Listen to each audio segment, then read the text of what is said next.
Bonjour, alors dans l'Académie de Poitiers, la rectrice nous a demandé de faire une présentation aux chefs d'établissement des ressources qui pouvaient être utiles dans le cadre de devoirs faits.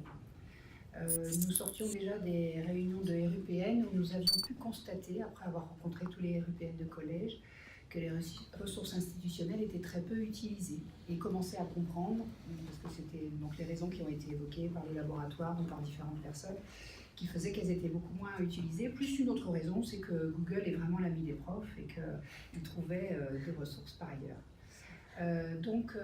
Et dans ces réunions, les chefs d'établissement ont des leviers importants, mais on a généralement un temps très court pour leur passer notre discours. Donc il fallait que nous soyons intéressants, crédibles.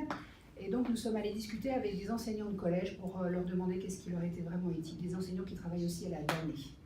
Et donc nous avons fait une sélection de ressources, nous avons cherché des usages, donc nous avons choisi aussi un petit extrait de film et des exemples à raconter d'usage de ces ressources, et puis nous nous sommes appuyés sur Apprendre avec le numérique, mythe et réalité, qui montre un exemple, une somme de recherche sur dans quel contexte les ressources numériques peuvent être utiles vraiment aux apprentissages.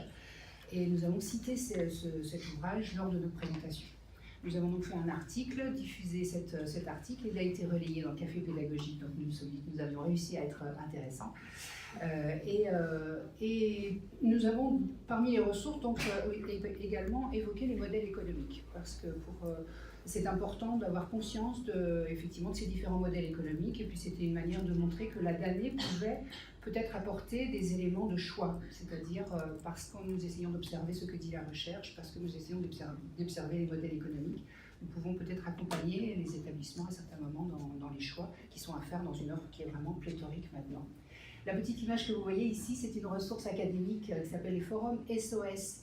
Donc il y a des forums SOS Maths qui sont utilisés depuis longtemps et qui deviennent une ressource parce que toutes les questions posées par les élèves et les réponses apportées par les profs peuvent maintenant être utilisées par les gens qui vont simplement lire les résultats de ce forum. Et ce faisant, on développe aussi les compétences numériques des élèves.